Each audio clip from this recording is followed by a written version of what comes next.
Bismillahirrahmanirrahim. Welcome dear students to 6th lecture of Algebra 1. Today we will discuss vector space. This is continuation of the previous lecture. If you recall, हमने last lecture में vector space जो है उसको define किया था. Vector space is a non empty set. A vector space is a non-empty set of objects on which two operations are defined. हम कहते हैं कि वो ऑपरेशन क्या है? Addition and multiplication by scalars. And by addition we mean a rule for associating with each pair of objects u and v in v and object u plus v. This operation is called sum of u and v. And similarly, by scalar multiplication, we mean a rule for associating with each scalar k and each object u in V and object ku. This is called scalar multiple of u by k. तो ये जब हम operation define कर रहे हैं तो addition का मतलब ये है कि एक ऐसा रूल जो कि v के ऑब्जेक्ट्स जो है उनको एक नया ऑब्जेक्ट u प्लस v जो है वो असाइन करता है. ये ज़रूरी नहीं है कि ये यूजुअल एडिशन ही हो. आप किसी भी तरीके से u और v जो है इसको आपस में रिलेट कर सकते हैं. और इसी तरीके से जब हम स्केलर मल्टीप्लिकेशन करते हैं तो जनरली इसका मतलब ये है कि आप स्केलर को वेक्टर से मल्टीप्लाई करते हैं. लेकिन अब क्योंकि सेट v जो है वो सेट ऑफ ऑब्जेक्ट्स है, ज़रूरी नहीं कि वो वेक्टर्स हों. अब ये जो ऑपरेशन है ये इसका मतलब ये है कि आपने एसोसिएट करना है स्केलर को किसी वेक्टर के साथ. किस तरीके से? इस तरीके से k को u के साथ एसोसिएट करना है. ये दो ऑपरेशन जो है वो हम डिफाइन करते हैं कि कोई भी सेट v जो है उसमें दो ऑपरेशंस हैं एडिशन. एक का नाम हमने एडिशन रख दिया और एक का नाम स्केलर मल्टीप्लिकेशन. और वो सेट जो है वो वेक्टर स्पेस कहलाएगा अगर ये जो एक्सियम है 10 ये सेटिस्फाई हो. अब ये एक्सियम भी अगर आप देखें तो फर्स्ट एक्सियम का मतलब कि वो जो आपने ऑपरेशन डिफाइन किया है एडिशन वो क्लोज है. ठीक है. इसी तरीके से सेकंड प्रॉपर्टी मीन कि वो कम्यूटेटिव है, वो ऑपरेशन कम्यूटेटिव है. इसी तरह से वो ऑपरेशन एसोसिएटिव भी है. फोर्थ प्रॉपर्टी बता रही है कि एक वेक्टर एक ऑब्जेक्ट ऐसा मिलेगा जो कि वो आइडेंटिटी एलिमेंट होगा.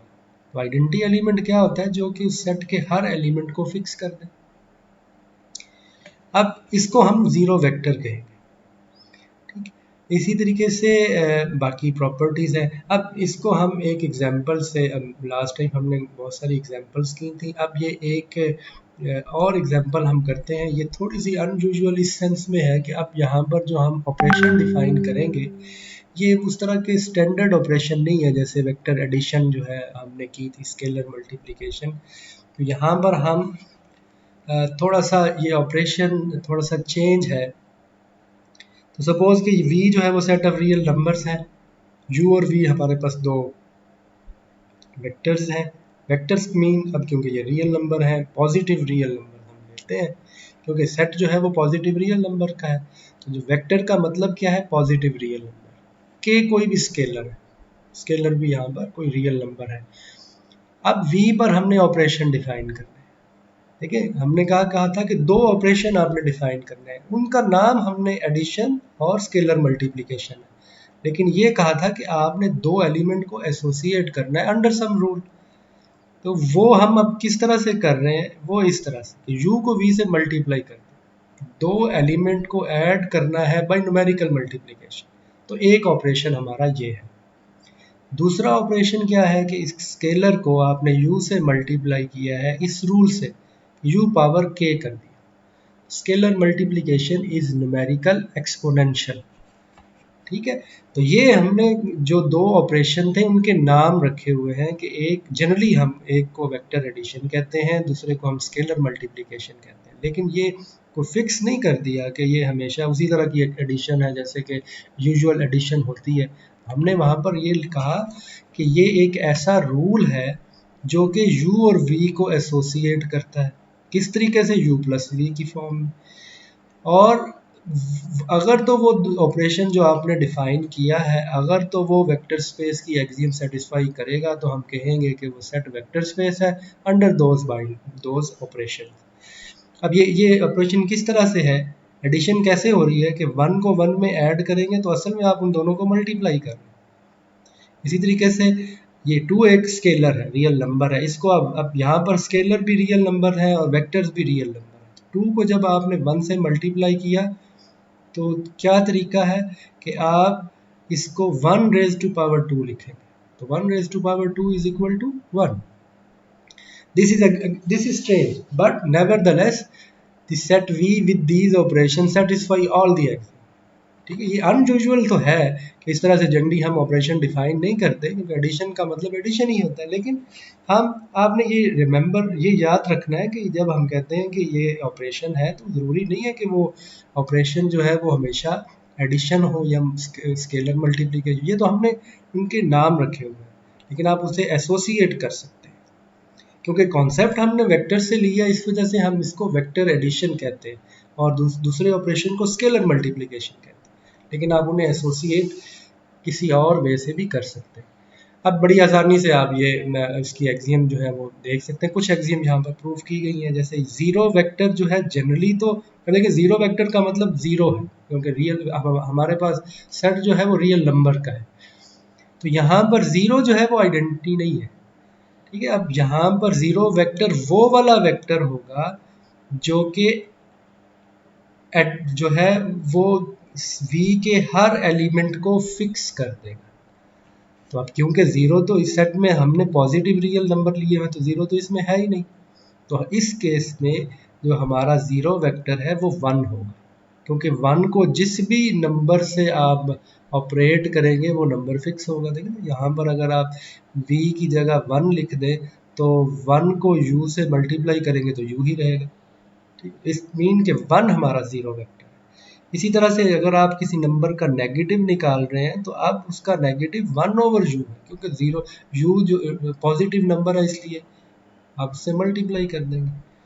और ये क्यों इसका इन्वर्स है, क्योंकि हमने डेफिनेशन क्या पढ़ी हुई है कि दो नंबर्स को ऐड करें तो उसका वो जीरो वेक्टर के इक्वल आ जाए, तो जीरो वेक्टर यहाँ पे वन है। ठीक है, इसी तरह बाकी प्रॉपर्टी। तो ये जो एग्जांपल है तो अनयूजुअल है क्योंकि यहाँ पर ऑपरेशन हमने स्टैंडर्ड नहीं रखे जिस तरह से वेक्टर एडिशन और स्केलर मल्टीप्लिकेशन होती है। तो ये आपने याद रखना है जब आप वेक्टर स्पेस को कर रहे हो, तो सेट विद टू ऑपरेशन, हम उन ऑपरेशन को वेक्टर एडिशन और स्केलर मल्टीप्लिकेशन कहते हैं इस वजह से क्योंकि हम वेक्टर्स के आइडिया को कर रहे हैं, लेकिन ज़रूरी नहीं है कि ये वो स्टैंडर्ड एडिशन ही हो। By vector addition we mean an operation, और इसी तरह से स्केलर मल्टीप्लिकेशन भी एक ऑपरेशन है, आप उसे किसी भी तरीके से डिफाइन कर सकते हैं। अब ये कुछ एक्सरसाइजेज हैं। ये फर्स्ट एक्सरसाइज जो है इसमें आपके पास v जो है, मैंने आपको बताया था जब भी आप कोई एक्सरसाइज सॉल्व करें तो उसका तरीका क्या है, सबसे पहले ये देखें कि आपके वेक्टर्स क्या है, वेक्टर मीन के v के एलिमेंट किस तरह के हैं। उसके बाद ऑपरेशन जो है उनको आइडेंटिफाई करें कि आपके पास जो ऑपरेशन है वो किस तरह से है। उसके बाद ये देखें कि क्या वो ऑपरेशन क्लोज्ड है, और उसके बाद आपने बाकी प्रॉपर्टीज चेक करनी है। अब यहाँ पर हमारे पास सेट V जो है वो set of all ordered pairs है, मतलब ये प्लेन है, आर स्क्वेयर है हमारे पास, और ऑपरेशन इस तरह से डिफाइन है कि दो एलिमेंट्स के कंपोनेंट को ऐड करके उनमें वन ऐड कर दें। इसी तरह से सेकंड कंपोनेंट, जो दूसरा ऑपरेशन है वो स्टैंडर्ड ऑपरेशन है स्केलर मल्टीप्लिकेशन। अब क्वेश्चन वन ये है कि आपने ये कंप्यूट करना है u प्लस वी एंड के यू फॉर दीज वैल्यूज। अब वैल्यूज पुट करें और ये सॉल्व करें। इसी तरह से ये शो करें कि ज़ीरो ज़ीरो जो है ये ज़ीरो वेक्टर नहीं है। ये ज़ीरो वेक्टर क्यों नहीं है, बिकॉज ये फिक्स नहीं करता। आप ये वैल्यूज जो है वो यहाँ पर अगर u प्लस यहाँ पर v की जगह ज़ीरो ज़ीरो रख दें तो आप देखेंगे कि आंसर क्या आएगा, v ये वाली वैल्यू भी ज़ीरो हो जाएगी, ये भी ज़ीरो हो जाएगी, तो आंसर आ जाएगा u1 plus one first component and u2 plus one second component which is not equal to the vector u। It mean कि ये ज़ीरो वेक्टर नहीं है। ठीक है, तो ज़ीरो वेक्टर तो वो वाला वेक्टर है जो कि सेट के हर एलिमेंट को फिक्स करते हैं, तो this is not a zero vector. इस यहाँ पर ये प्रूव करें कि ये ज़ीरो वेक्टर इसका -1 और -1। इसका क्या तरीका है, आप -1 और इस वेक्टर को u में ऐड करें, लेफ्ट से भी और राइट से भी। अगर तो वो फिक्स रह रहा है तो हम कहेंगे कि वो हमारा ज़ीरो वेक्टर है। इसी तरह से आप ये डी पार्ट करना है, और ई में ये आपने बताना है कि ये सेट जो है ये under these operation vector space नहीं बनाता। आपने बताना है कि कौन सी दो एक्सियम ऐसी है जो कि यहाँ पे सेटिस्फाई नहीं होती। तो ये एक्सरसाइज है आपकी पहली। इसके बाद सेकंड एक्सरसाइज है कि the set of all n doubles of real number. अब यहाँ पर पहले आइडेंटिफाई करें v क्या है। v is R n dimensional real numbers, और किस तरह के, जिनमें हर कोऑर्डिनेट इक्वल है, हर कोऑर्डिनेट इसमें इक्वल है। अब इसमें स्टैंडर्ड ऑपरेशन जो कि हमने आर में बताए थे, कंपोनेंट वाइज एडिशन होती है और स्केलर मल्टीप्लिकेशन भी हर कंपोनेंट से मल्टीप्लाई होगी। तो रिलेटिवली आसान है, आप चेक करें सारी की सारी एक्सियम्स। इसी तरह से ये जो सेकंड है, इसको भी आपने डिटरमिन करना है कि क्या ये वेक्टर स्पेस बना रहा है या नहीं। तो यहाँ पर set of all triples of real number with the standard vector. यहाँ पर आपके पास v जो है वो R3 है, और इसमें जो एडिशन है वो स्टैंडर्ड है, मतलब कंपोनेंट वाइज, और स्केलर मल्टीप्लिकेशन इस तरीके से। आप आइडेंटिफाई करें कि क्या ये वेक्टर स्पेस है। क्या तरीका है, सबसे पहले तो ये देखना है कि क्या ये ऑपरेशन क्लोज है, ठीक है, और उसके बाद बाकी एक्सियम सेटिस्फाई करना है। नेक्स्ट एक्सरसाइज में हमने मैट्रिसेस लिए हुए हैं, हमारे पास वेक्टर्स जो सेट V है वो 2x2 इन्वर्टिबल मैट्रिसेस। देखिए यहाँ पर इन्वर्टिबल मीन वो वाले मैट्रिसेस जिनका इन्वर्स एग्जिस्ट करता है, जिनका डिटर्मिनेंट नॉन ज़ीरो है। और यहाँ पर ऑपरेशंस क्या है, स्टैंडर्ड मैट्रिक्स एडिशन है और स्केलर मल्टीप्लिकेशन है। आपने डिटरमिन करना है कि क्या ये वेक्टर स्पेस है। अगेन सारी प्रॉपर्टीज चेक करें, और लास्ट में आपने चेक करना है ये exercise, show that the set of all point in are square lying on a line is a vector space with respect to the standard operation of vector addition and scalar multiplication if and only if the line passes through the origin। आप geometrically देखें, draw करें कि हमारे पास वो वाले point हैं plane के जो कि लाइंग ऑन अ लाइन, जो कि एक लाइन पे पास कर रहे हैं। तो आपने बताना है कि इस केस में ये जो सेट है ये कब वेक्टर स्पेस बनाएगा। ये नेसेसरी एंड सफिशिएंट कंडीशन है। पहले ये प्रूफ करें कि ये वेक्टर स्पेस हो, तो ये पॉइंट जो ये जो लाइन है ये ओरिजिन से पास करेगा, और इसी तरह से कॉन्वर्स पार्ट। ये ट्रू फॉल्स है। अगेन ये जो हमने प्रीवियस लेक्चर्स दो पढ़े हैं उनको सबको आप अगर देखेंगे तो वहाँ से आपको पता चल जाएगा कि ये इनमें से कौन सा ट्रू है और कौन सा फॉल्स है। जैसे अगर आप रिकॉल करें तो हमने पहली एग्जांपल जो है वो की थी कि वेक्टर स्पेस जो है उसमें ज़ीरो वेक्टर स्पेस भी हमने पढ़ा था। ज़ीरो वेक्टर स्पेस में कितने एलिमेंट होते हैं, एक होता है। इट मीन कि ये जो बी पार्ट है ये लाजमन फॉल्स ही होगा। इस तरीके से आप सारी जो चीज़ें हैं वो चेक कर सकते हैं। Now we come to this theorem. ये एक इनिशियल ये इम्पॉर्टेंट थ्योरम है कि अगर आपके पास किसी भी वेक्टर स्पेस में कोई भी अगर वेक्टर u हो और कोई स्केलर k हो, तो ये चार प्रॉपर्टीज़ जो है ये हमेशा वेक्टर स्पेस में ट्रू होगी। पहली प्रॉपर्टी क्या है कि ज़ीरो को u से मल्टीप्लाई। अब ये ज़ीरो मीन के स्केलर है, इस स्केलर को आप u से मल्टीप्लाई करें तो आपके पास वेक्टर ज़ीरो आ जाएगा। इसी तरह से अगर किसी स्केलर को ज़ीरो वेक्टर से मल्टीप्लाई करें तो वो वेक्टर ज़ीरो ही रहेगा। ज्योमेट्रिकली हम इसे देख सकते हैं। ये ज़ीरो वेक्टर को अपने ज़ीरो से मल्टीप्लाई किया तो इट्स मीन इसकी मैग्नीट्यूड ज़ीरो हो गई। इसी तरह से बाकी ये प्रॉपर्टीज़ है। यहाँ पे प्रॉपर्टी ए और सी जो है वो की गई है। बेसिक एक्सियम को देखते हुए ये इसको प्रूव किया गया है। आपके पास जो वेक्टर स्पेस की एक्सियम्स हैं उनको आपने अप्लाई करना है। ए और सी पार्ट किए गए हैं और बाकी दोनों जो है वो आपने खुद करना है। क्या तरीका है, अगर आप पार्ट ए को प्रूव करेंगे तो एक्सियम 8 हमारे पास ये थी कि आप किसी भी स्केलर को किसी भी वेक्टर से मल्टीप्लाई करें तो वो डिस्ट्रीब्यूट कर सकते हैं। उसको यूज़ करते हुए हमने ये लिखा हुआ है कि ये दोनों अगर हम नंबर जो है वो सेम ले लें तो आप इसको बाई एक्सियम 8 इस तरह से लिख सकते हैं। अब ये ज़ीरो की प्रॉपर्टी है कि ज़ीरो जिस भी नंबर में ऐड होता है वो नंबर फिक्स रहता है, तो आप इसकी जगह ज़ीरो ऑफ यू लिख सकते हैं। Zero plus zero is equal to zero. ये क्या प्रॉपर्टी है कि ज़ीरो इज एडिटिव आइडेंटिटी।